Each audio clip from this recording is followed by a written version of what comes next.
and gentlemen, peace be upon you. Allah's blessings and His mercy. I would like to welcome you all to this symposium entitled The Iranian Nuclear Agreement, Regional and Global Repercussions. And I would like to thank you for accepting this invitation.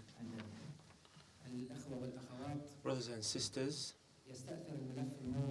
the nuclear Iranian dossier has been very important, and it has represented for years one of the factors of destabilizing this region. And the framework agreement in Lausanne that was struck has been in the limelight. The framework agreement has led to comfort in some of the Western capitals. However, it led to anxiety in some of others. Accordingly, the readings of the agreement has been different from one place to another. And the question is whether it might lead to allay the concerns of obtaining the nuclear weapon by Iran. This symposium is an attempt to answer some questions that relate to our societies, to our Arab societies. We would like to pose some questions. What does this agreement mean? And does it curb the ambitions of the Iranians? And what are the levels of concessions between Iran and the P5+1? Who are the losers and who are the victorious or the winners? And can it be kind of positive repercussions in the Arab world? For example, to have the breakout time expanded or perhaps postponed, whereby the Arab countries, the Saudi Arabia, for example, can bridge the gap between the GCC countries and Iran. Would it be possible to look at this dossier from the hyperbolic kind of perspective, or would it be possible for the framework agreement to rebalance the powers in the region, or would it resemble a milestone that would have certain advantages and disadvantages, especially when it comes to Syria, Iraq, and Yemen? Will Iran feel its clout? Will Iran be belligerent, or will Iran be comfortable with what's going on in the wake of such agreement? These are some questions that we would like to pose, and the symposium will seek to answer such questions in this day. To answer all of them or some of them, we would like perhaps to start with Dr. Azmi Bishara first, the head of the Arab Center for Research and Policy Studies. Dr. Azmi needs no introduction. Yes, sir. Good morning, ladies and gentlemen, dear colleagues, and thank you for attending this conference, workshop. I would read out the paper I have prepared because I want it to be published as I intended it to do. And please consider it an introduction to the discussion. The title is the Lausanne Agreement, in order that Arabs do not become collateral damage. The framework agreement between Iran and the 5+1 is a culmination of discussion and negotiations which lasted more than a decade. At the international level, the United States now is much clearer than before about the limitations of being an empire and its ability to wage war on more than one front, when the conservatives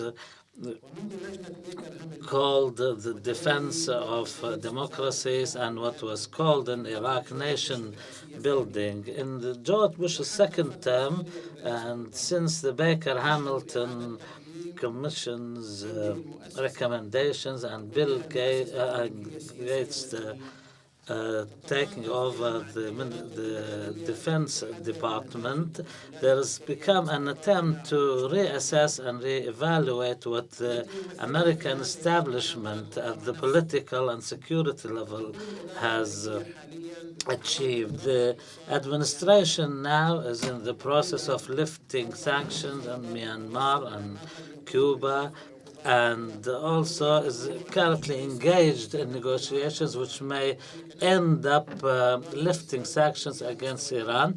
This is an apparent trend now in American foreign policy. Accompanied by this was Russia emerging from the ashes of the former Soviet Union as a strong nationalist country, presenting itself as a defender of the nation states and following a purely pragmatic, interest-driven, no ideology, no value policy.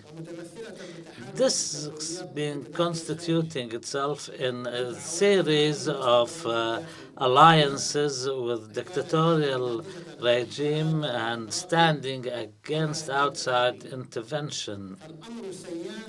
And regardless of the root causes of the instability, whether it was the result of democratic agitation or terrorist organizations, the Russian ideology is to support the nation state itself and the governments in power. As on the regional level, there has been a lot of blood which had been shed on the banks of the Nile, the Tigris, and the Euphrates.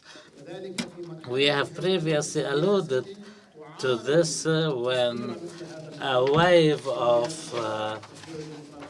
rejection of the policy of exporting democracy and the United States siding with the regimes against their people. And also this movement has exposed the fragility of the Arab regime and Arab governments. What matters to us is the Iranian expansion under the American sanctions. And Iran, after an 8-year war with Iraq, has regained its breath and started moving outwardly. And when the invasion of Afghanistan 2001 and the Iraq invasion of 2003, which shows the Iran thriving on the American failure in Iraq and American inability to face up to the Iraqi resistance and challenges within Iraq. This led Iran to expand its influence through a series of sectarian parties and organizations, benefiting from the major sin of disbanding the Iraqi army and the policy of de-Baathification. And of course, this has left a vacuum in Iraq, which Iran benefited from.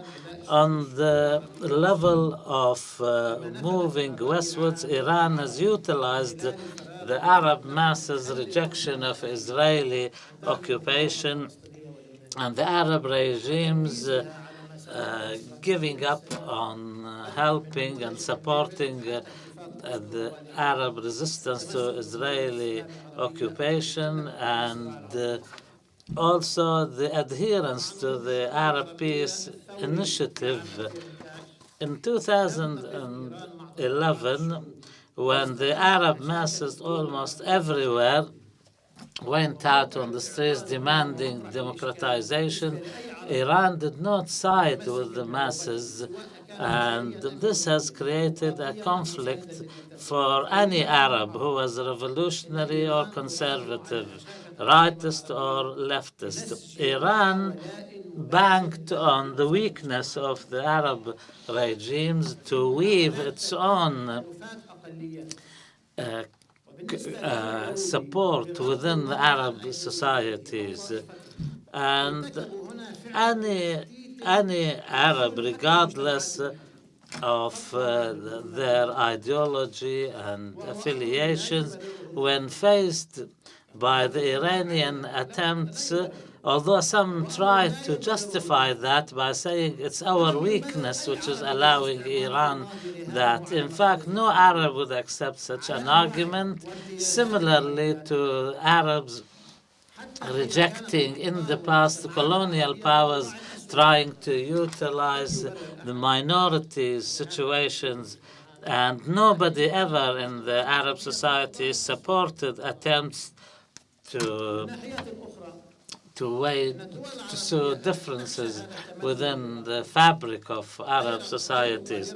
So therefore, at a time when those who reject the Iranian project are unable to produce a counter system, whether at regional level or national levels, a kind of regime which can combine respecting the rights of citizens and managing sustainable development.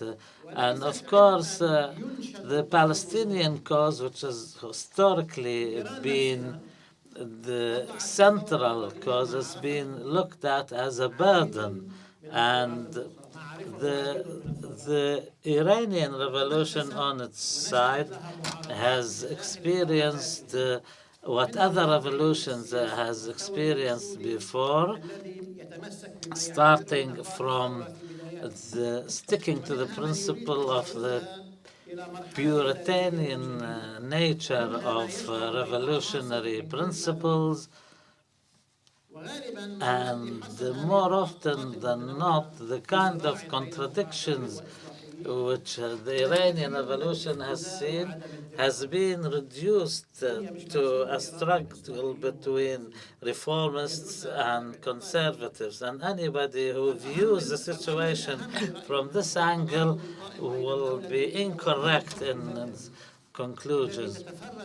I think Iran is a unique regime in the world because of the sectarian nature of its regime and the differences and contradictions between the ruling elite on the one hand and the aspirations of youth and the middle classes on the other, and the contradictions between the religious hierarchy and the politicians.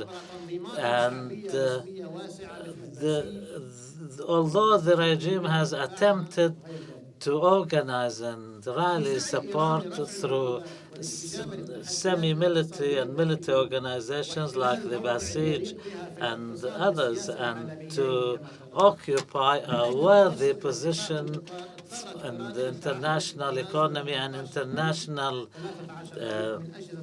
regimes. Eventually, in the framework agreement, Iran has agreed to decommission more than 13,000 centrifuges and accept to operate only 5,060.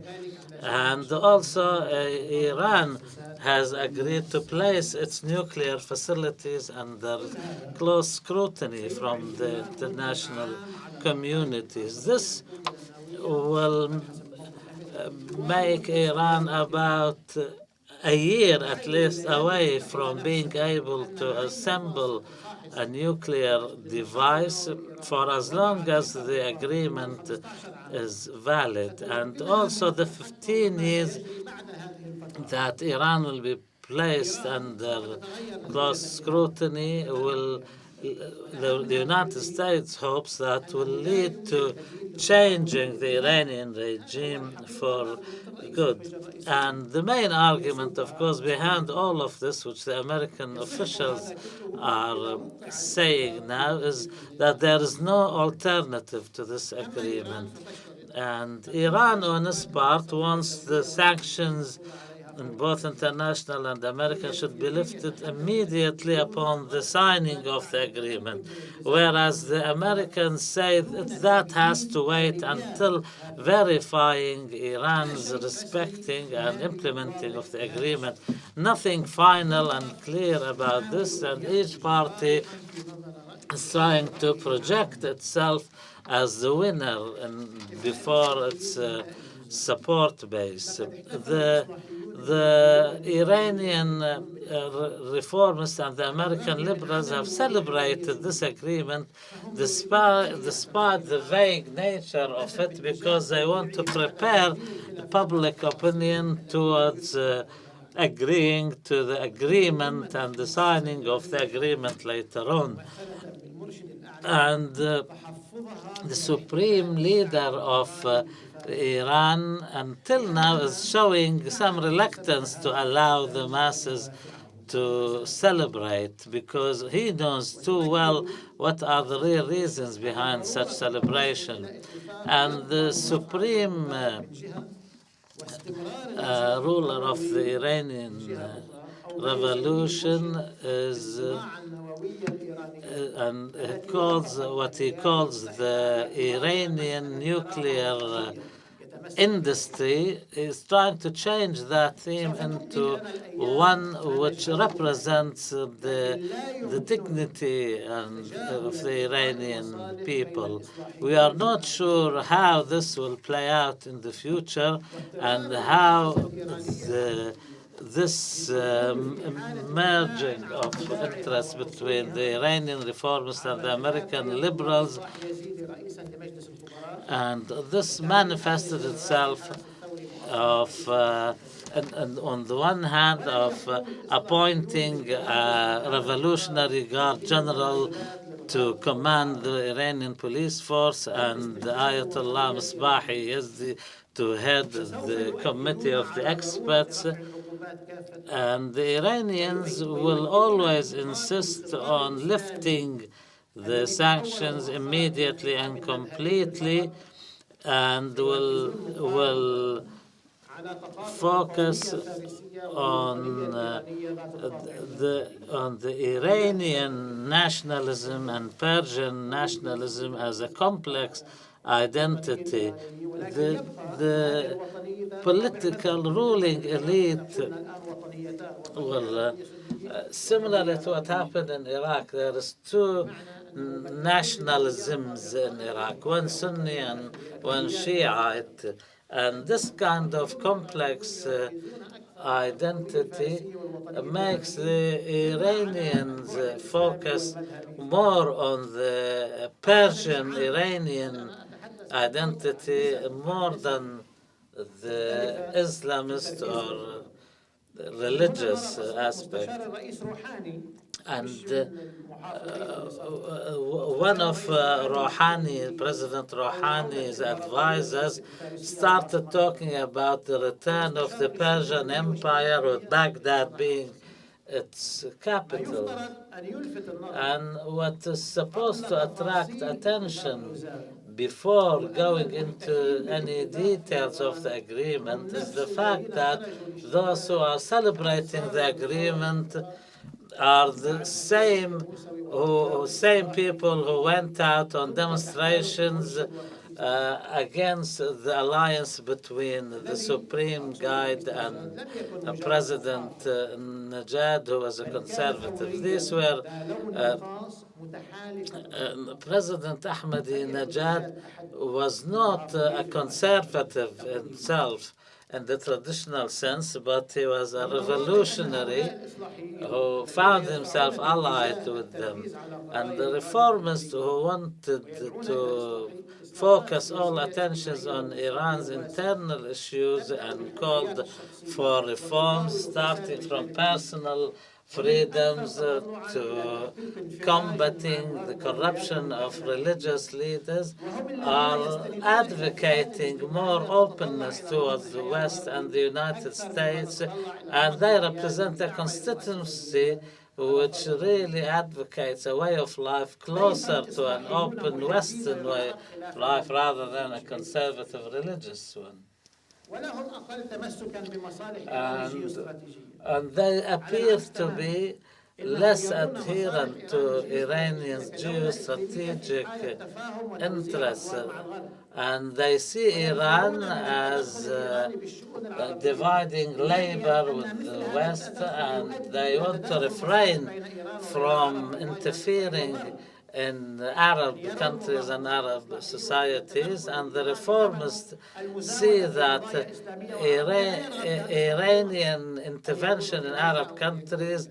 will lead them ولذلك into فإن engaging الإصلاحيين in المتحمسين conflicts لائتلاف and لوزان bearing والذين استقبلوا الوفد burdens الخطاب الاستقبال because they الأفضل، have to إنما compete with يشجعون القيادة الإيرانية Arab على نهج and الاتجاه تجاه Muslim الغرب، ما conservatives. قد يفتح آفاقا And this, أوسع in برأيهم their لتطور opinion, إيران في الاتجاه الذي if يرغبونه this kind of سياسيا. policy is followed, will lead to more ليس openness, الانفتاح على الغرب and the kind مؤامرة of ضد العرب، openness in their view is مثل ما not a لم يكن دعم conspiracy إيران للمقاومة against الفلسطينية أو اللبنانية the تآمرا مع إسرائيل. Arabs, and similarly هذا to الانفتاح Iran's هو نتاج support of the ديناميكيات اجتماعية resistance, سياسية Arab في resistance, إيران a عبرت conspiracy عنها or من ناحية collusion الثورة with الخضراء، ثم Israel. الطرق There has الاتفاقية been والمسالك ways in التي which this فتحها kind of الإصلاحيون thinking داخل has البنية projected المعقدة للنظام الإيراني. itself الانتخاب through حسن them روحاني رئيسا finding ودرجة cracks in the فاعلية wall of the العقوبات conservative الاقتصادية الخارجية regime والأمريكية and التي managing أنهكت to الاقتصاد rally الإيراني support وأصبحت تشكل around المصدر their الأساسي opinion that the لتدهور sanctions have فئات واسعة من weakened الشعب. the Iranian economy and are ولذلك causing لن يكون تأثير هذا disgruntlement الاتفاق إذا وقع في amongst the نتيجة النظام masses. الإيراني. And if this والانفراج framework كما agreement حصل was to be بعد signed التفكير on the انفراج 30th العلاقات of الغربية الإيرانية، June, لن and يكون the هذا مجرد breakthrough تأثير in the خارجي على relations إيران between أو Iran فقط and على the West, سياستها this الخارجية، will not be merely ولن يشبه المؤامرة an التي تحاك outside بين فاعلين intervention, ثابتين or will غير it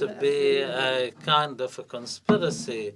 بل هي عملية It will تفاعل be قد تنتج تطورات more شبيهة of بالتي a أنتجها reaction or a chain الانفراج مع reaction, الغرب which will lead المسحوب into developments بسباق التسلح similarly الاتحاد to السوفيتي وأوروبا what الشرقية. happened between the والذي West أدى and the تدريجيا former هذا Soviet الانفراج Union and the التعسفي arms race. للغرب إلى But وهم eventually, الأرثوذكسية the الشيوعية openness متمثلة بالأحزاب الشيوعية الحاكمة led to the والمؤسسات، disillusionment from وتجوف خطابها former نتيجة communist للتناقض discourse بينه وبين and نمط the الحياة الفعلي hollowness السائد of the والعلاقات discourse, the الحقيقية السائدة. communist هذا ما discourse, راح يحصل and the حيث يشبه النظام contradiction الأمريكي، between that and وإيديولوجيته the تشكل جزءاً reality أساسي of من people أهدافه. and their aspirations. This will يحصل happen تجوف في to الخطاب the same وتناقض بين ideology which نهاية Iran الانتظار floated for والنهاية years يؤدي إلى under وهم the slogan الأرثوذكسية of death المتمثلة to في مقصد America. العالم And مرة this أخرى kind of في أوروبا الشرقية orthodoxy التي in كانت تتبنى Iranian الاستقرار الاشتراكي وتعيش في discourse, الواقع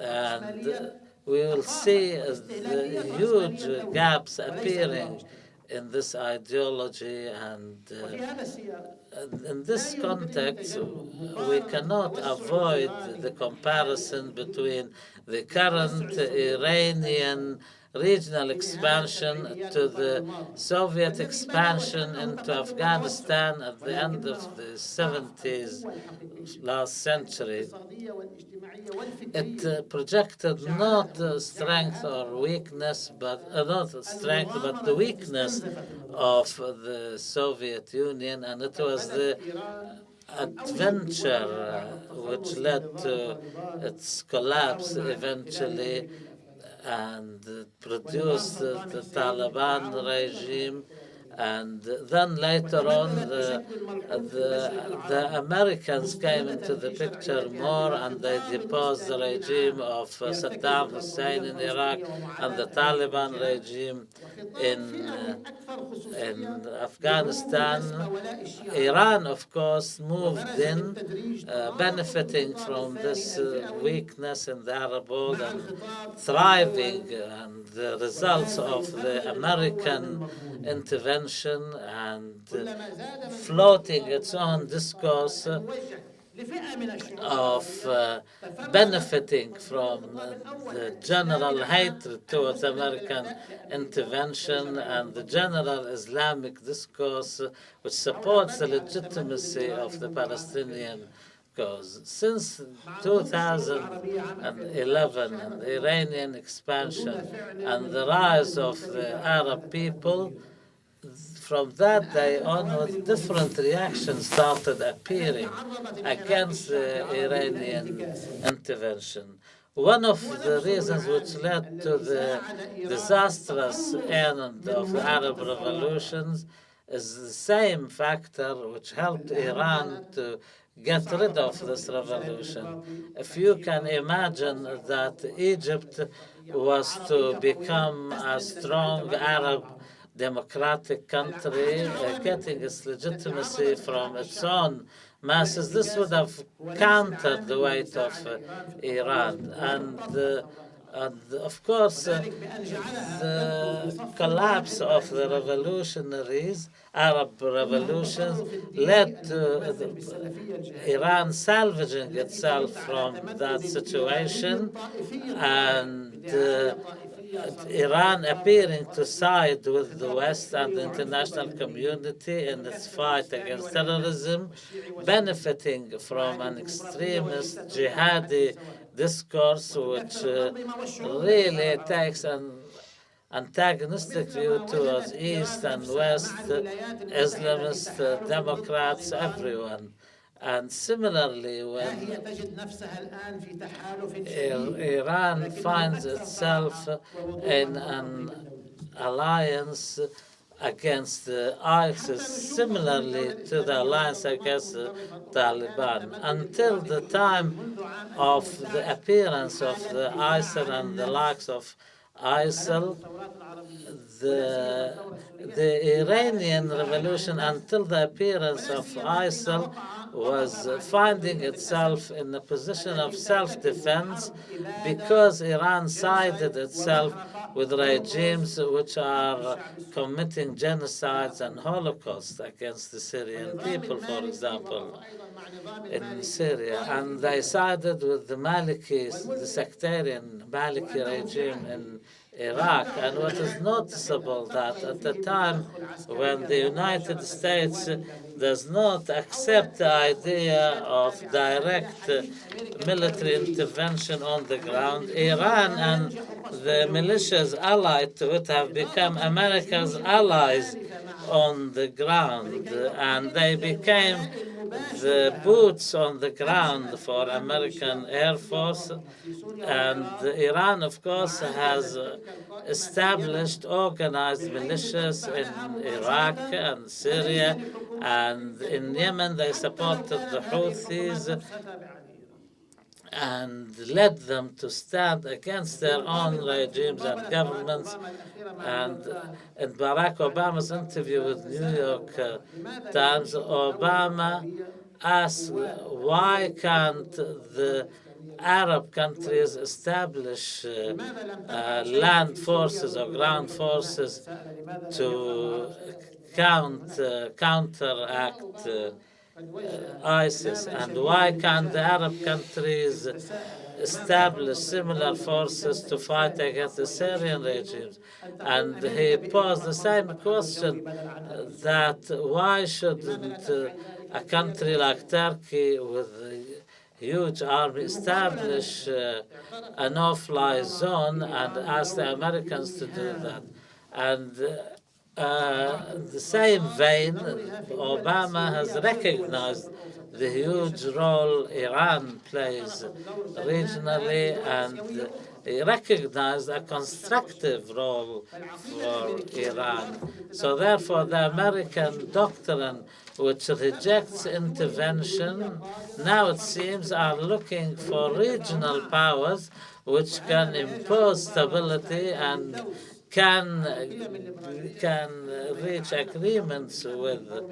And so far as American national interests led America to support the Sisi regime, which is nothing than a bloody military junta which came to power through a coup d'etat and caused massacres in the ranks of its own people. And the new conservatives in the United States tried to place the exporting of democracy above the national security. But Obama is going back to a form of realistic political thinking, and of course the principles of American liberalism can be the basis of an American constitution, but not necessarily American foreign policy. So when Obama portrays Iran as a strong regional power which can be relied on to enhance regional security, etc., from Iran's point of view, any disagreements with Iran on the Arab countries are just disagreements. They are not existential issues that can stop any agreements or understandings with Iran. So I think half of the interview, I counted the words, has been devoted to justifying the agreement with Iran and allaying the fears of Israel towards the agreement and promising to do everything possible to avoid any risk to the Israelis. As for the Arabs, he only allocated them 2 paragraphs. He said he invites all of the Arabs together to Camp David to explain the agreement to them, nothing more, and also to breach them on issues relating to armament and others relating to their internal policies, because the major threat to them is not Iran in the eyes of America, but the lack of development and the lack of hope for Arab youth, which leads them towards terrorism. Of course, I have no qualms with the content and the spirit of what Obama is saying, but the problem is it's not placing him under any obligation to side with democracy, and his current support of support to Sisi proves that what he's saying is not honest. How can anybody talk about sustainable development, providing hope when sides with a regime like Sisi's, and also accepts what Iran is doing in the Arab countries? And the difference will remain that the American interest and they want to treat Iran on equal footing as a regional power, but they do not want to do the same with the Arabs. This specifically is what led many Arabs to declare their support of the Saudi military campaign in Yemen, known as the Decisive Storm. They see in this an attempt by Saudi Arabia to recover from its previous mistakes in supporting the dictatorial regimes against the Arab Revolution, and an attempt by the Arabs to regain their national dignity. Of course, we are saying this, and the final results and outcomes of this military campaign is not known yet. We don't know whether it will be turned into a precedent to move in Syria and other countries. And with the presence we listen to what some leaders say in Sharm el-Sheikh. They wanted the campaign in Yemen to be a prelude and a precedent to another kind of intervention against pro-democratic forces. But when the Iranian Revolution came into existence, provided a new hope at the time for a new revolution, and but gradually the Iranian discourse has moved away from a pan-Islamist into a more specific Shiite sectarian discourse and turning Shiism into a transnational minority or sect, and this is a new situation. And what is also noticeable is the attempt to turn into the Sunnis into rather than local communities into border transcendent groups, destroying the national governments and at the same time an alternative identity to Arab nationalism or pan-Arabism. And undoubtedly, many countries are still suffering the impact of the Iranian Revolution in the late 70s and the American interventions in the area.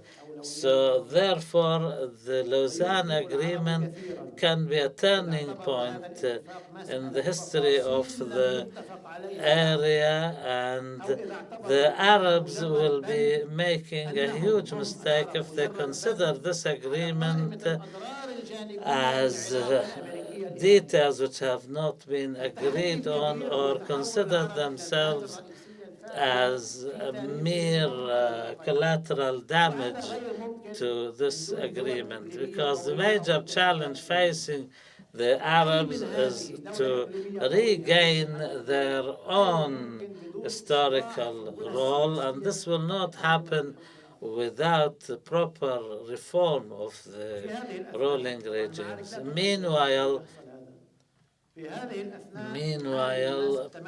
people are fighting Iranian expansion with what they have at their disposal. And the current situation, some people are facing up to Iran, and while others are finding this strange because this means allying themselves with Saudi Arabia.